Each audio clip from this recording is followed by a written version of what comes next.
mesa hable de pasado y presente. Y entonces quiero utilizar este recurso. Pasado y presente es tradición y modernidad, para el caso de lo que hoy quiero plantear. Y fui alumna de un sociólogo que acuñó la expresión múltiples modernidades, a saber que hay más de un modo de construir el proyecto de la modernidad y que las Américas fueron un desprendimiento de Europa, pero ellas mismas se convirtieron en una propia realidad cultural y política. Este sociólogo, Eisenstadt, tomó para acuñar el concepto de múltiples modernidades dos realidades. Una, la de Israel, una sociedad marcada por una historia ancestral y tradicional que construye un Estado y una sociedad moderna. Esto es una cultura que se redefine. Y paralelamente, América Latina fue para él un objetivo, un lugar, un espacio de inspiración.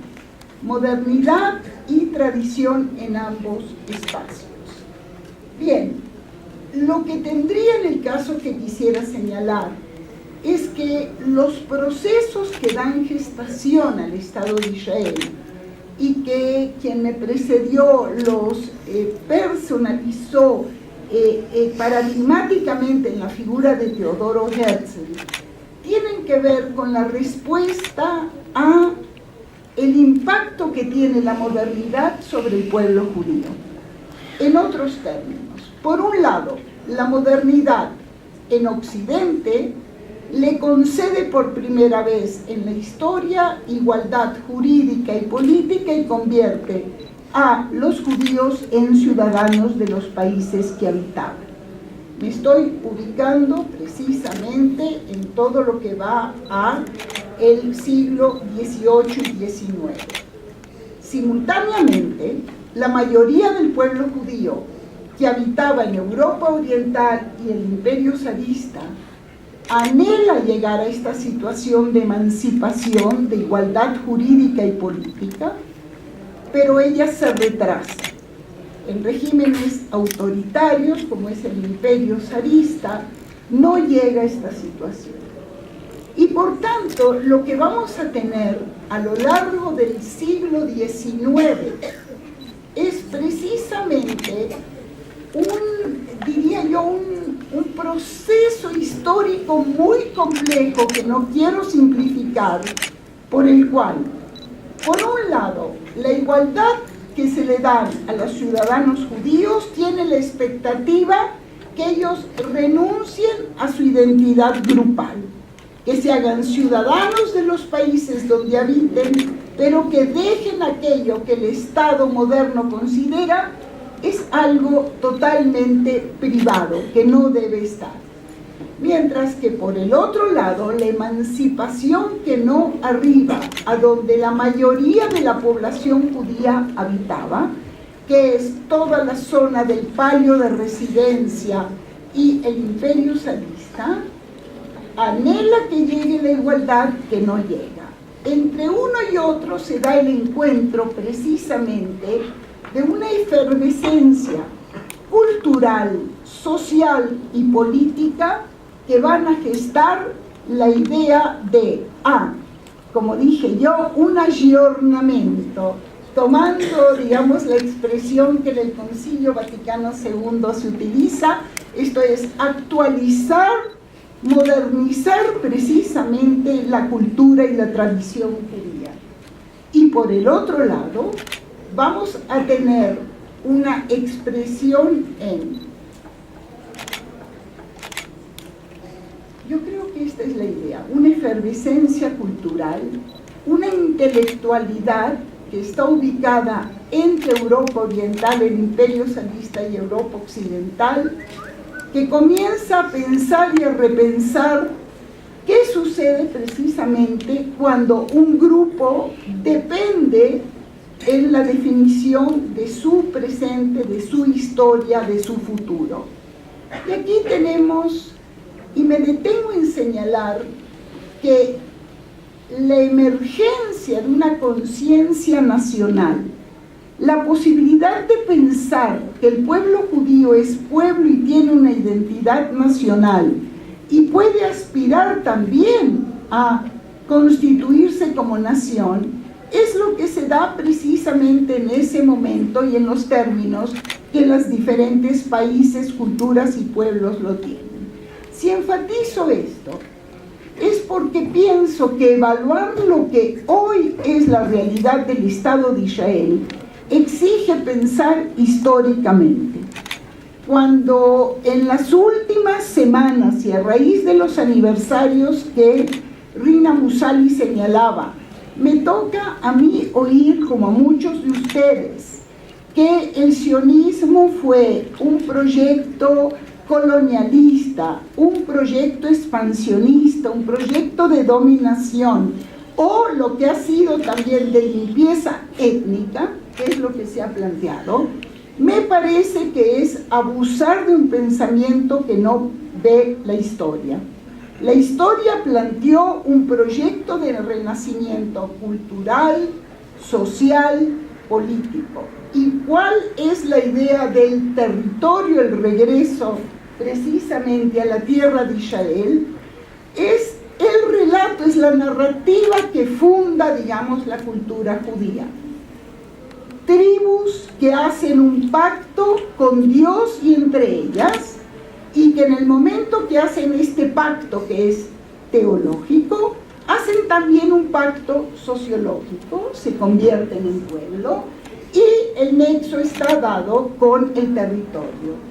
El concepto de diáspora en el siglo XIX, dentro de la idea de un pensamiento nacional judío, es ya no pensar en términos de un exilio solo como una voluntad divina, sino la posibilidad de que los propios hombres y mujeres puedan definir su situación. Esto me lleva a una historia que no podemos lamentablemente detenernos, porque quiero dar un brinco a América Latina y específicamente a México.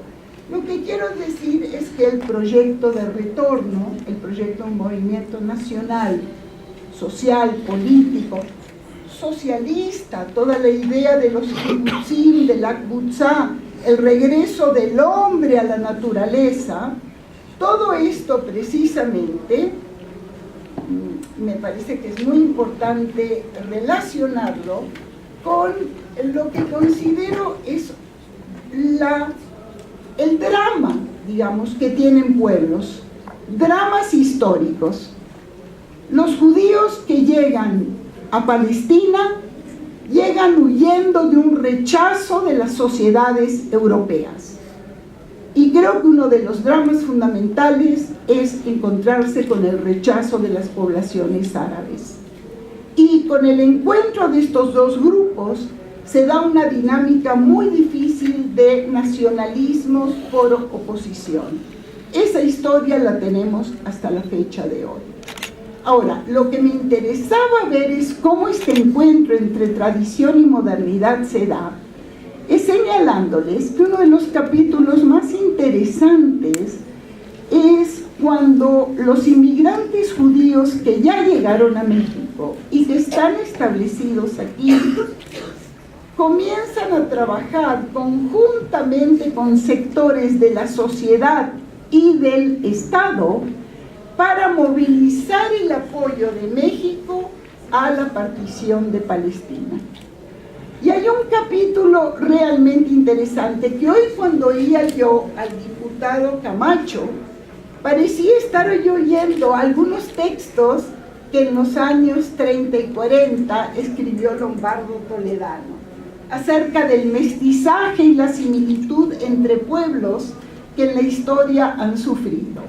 Lo cierto es que es alguien como Isidro Fabela, que había representado a México en la Liga de las Naciones y que había condenado la invasión, la anexión de Alemania a Austria, quien en su casa del Risco, en San Ángel, bellísima calle, funda el Comité Mexicano Pro Palestina Hebrea. capítulo muy interesante porque moviliza sectores intelectuales, políticos, religiosos de México. Y este fue un capítulo que he investigado con detenimiento porque se ve la simpatía, el flujo de simpatía y la voluntad de dar una respuesta en dos términos. En términos de simpatía y empatía, y en términos de la urgencia que está amenazando la situación en Europa.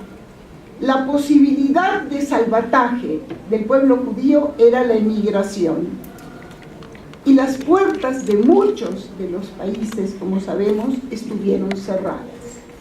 La urgencia entonces de poder crear un espacio, un hogar nacional primero y luego un Estado judío, cada vez es más imperiosa y la sociedad mexicana se adhiere de un modo muy, muy interesante. Los nombres que ustedes, rectores de la UNAM, alguien como Lázaro Cárdenas, paradójicamente alguien tan profundamente racista como el maestro Vasconcelos, todos ellos se van adhiriendo en una situación, en un momento histórico muy difícil para dar el apoyo. Analizar ese capítulo es analizar, creo yo, uno de los periodos más difíciles, donde, por otro lado, habiendo estudiado al movimiento sionista, puedo decirles que hasta último momento había, y cuando digo último momento es definitivamente la consolidación y expansión del nazismo, había la voluntad de, en primer lugar, llegar a un entendimiento con la población palestina árabe, y en segundo lugar, la creación de un Estado. Inclusive tenemos sectores fundamentales que hablan de acuerdos de un Estado binacional.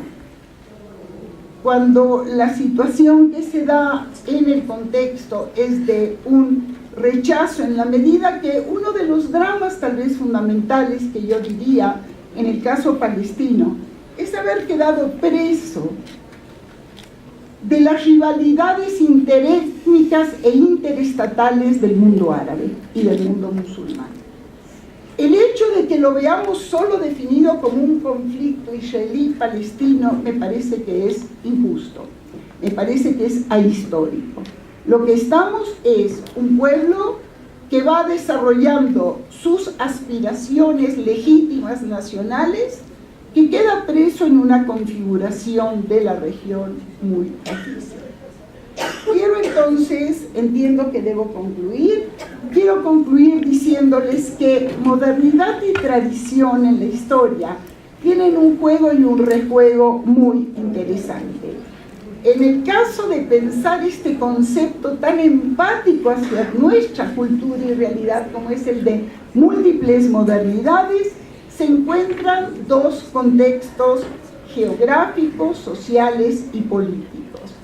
Solo puedo concluir diciendo que estaríamos realmente pensando que hubiese, aunque los tiempos no nos dan señales de optimismo, creo que un realismo extremo, es decir, que pueda haber de regreso una negociación entre las partes, porque la negociación, aunque no alcance el objetivo, excluye la violencia, y este sería nuestro mensaje. Gracias.